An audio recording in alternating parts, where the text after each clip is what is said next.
इस वीडियो में हम सूरह बकर की आयत नंबर 13 का ट्रांसलेशन उर्दू, इंग्लिश और हिंदी में एक एक अल्फाज का अलग और पूरी आयत का मिला के अलग करके आपको दिखाएंगे। तो उर्दू में एक एक अल्फाज का मतलब इस तरह से है, व इज़ा और जब क़ीला कहा जाता है लहुम उनसे, आमिनू ईमान ले आओ, कमा जैसे,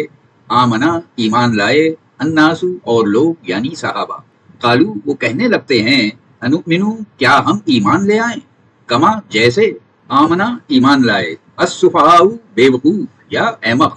अला सुन रखो या खबरदार, इन्नहुम यकीनी तौर पर वो, हुम वही, अस्सुफहाउ हैं बेवकूफ, वलाकिन और लेकिन, ला नहीं, यालमूना वो जानते हैं। तो पूरी आयत का उर्दू में मतलब इस तरह से है, और जब कहा जाता है उनसे ईमान ले आओ, जैसे ईमान लाए और लोग यानी सहाबा, वो कहने लगते हैं क्या हम ईमान ले आए, जैसे ईमान लाए बेवकूफ, अहमक, सुन रखो यकीनी तौर पर वो वही हैं बेवकूफ, लेकिन वो नहीं जानते। इंग्लिश में एक एक अल्फाज का मतलब इस तरह से है, व इज़ा एंड व्हेन, क़ीला इट इज सेड लहुम टू देम, आमिनू बिलीव, कमा एज, आमना बिलीव्ड, अन्नासु द पीपल, कालू दे से, अनुमिनु शुड वी बिलीव, कमा एज, आमना बिलीव, अस्सुफहाउ द फूल्स, अला बीवेयर, इन्नहुम सर्टेनली दे, हुम देमसेल्व्स, अस्सुफहाउ are the fools, वलाकिन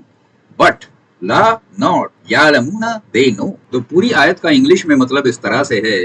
and when it is said to them believe as believe the people, they say should we believe as believe the fools, beware certainly, they themselves are the fools but they don't know. तो हिंदी में एक एक शब्द का अर्थ इस तरह से है, व इज़ा और जब क़ीला कहा जाता है लहुम उनसे, आमिनू ईमान ले आओ, कमा जैसे, आमना ईमान लाए अल्लाह पर या विश्वास किया, अन्नासु और लोग अर्थात सज्जन पुरुष या महान लोग,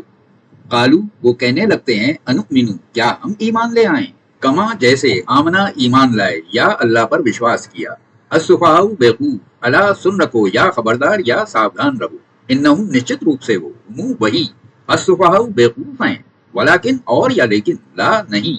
यालमूना वो जानते हैं। तो पूरी आयत का देखिए हिंदी में मतलब इस तरह से है, और जब कहा जाता है उनसे ईमान ले आओ, जैसे ईमान लाए अल्लाह पर विश्वास किया और लोगों ने, वो कहने लगते हैं क्या हम ईमान ले आए, जैसे अल्लाह पर विश्वास किया बेवकूफों ने, सुन रखो निश्चित रूप से वो अर्थात वही बेवकूफ हैं, लेकिन वो नहीं जानते। तो अगले वीडियो में हम सूरह बकर की आयत नंबर 14 का पढ़ना अरेबिक, इंग्लिश और हिंदी में सिखाएंगे।